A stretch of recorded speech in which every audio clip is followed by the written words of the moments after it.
تجربیات کی ڈیفینیشن یا اس کی تعریف کیا ہے؟ اس کی تعریف جو ہے کشاف اصطلاحات فلسفہ میں بئی الفاظ کی گئی ہے۔ یہ ایسا نظریہ ہے جس کے مطابق علم کا منبع صرف حواس ہے، ٹھیک ہے، حواس سے خمسہ جس کو ہم کہتے ہیں، اور علم کا انحصار تجربے پر ہے۔ اسے حاصل بھی تجربے سے کیا جاتا ہے، دوسرا کوئی ذریعہ نہیں، ٹھیک ہے۔ تو دو چیزیں ہو گئی۔ سب سے پہلے تو یہ کہ تجربیت کے اندر جب مکتبہ فکر کے طور پر ہم اس کو لیں گے، جب ہم تجربے کو اور حواس کو بطور ماخذ علم، بطور سورس آف نالج لیں گے، تو اس کے مطابق صرف حواس منبع علم ہوگا، اور علم کا انحصار جو ہے وہ تجربے کے اوپر ہوگا، اور علم وہی کہلائے گا جو آپ اپنے تجربے سے حاصل کریں گے۔ اس کے علاوہ کوئی اور ذریعہ علم نہیں ہے علم کے حصول کا۔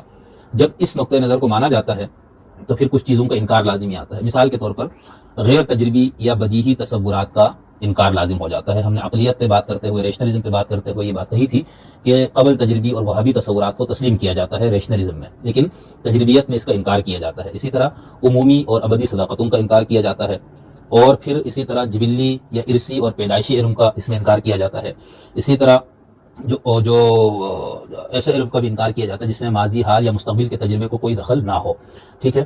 ایک اور تعریف اس کی ملاحظہ فرمائیں کہ یہ جو تجربیت ہے یہ عقلیت کی ضد ہے۔ قاضی عبدالقادر صاحب نے کشاف اصطلاحات فلسفہ میں اس کی تعریف دی ہے کہ عقلیت کی ضد ہے تجربیت، علمیاتی نظریہ جس کے مطابق تصورات جو ہم بناتے ہیں، انسان تصورات، وہ مشاہدہ اور محسوسات کی تجرید پر مبنی ہیں۔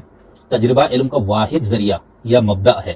جو کچھ بھی ہم جانتے ہیں اپنی انتہا میں معطیات حس میں تحویل پذیر ہے، ٹھیک ہے۔ تو یہ تجربیت کی فلسفیانہ اس کی جو ڈیفینیشن یا اس کی جو تعریف ہے۔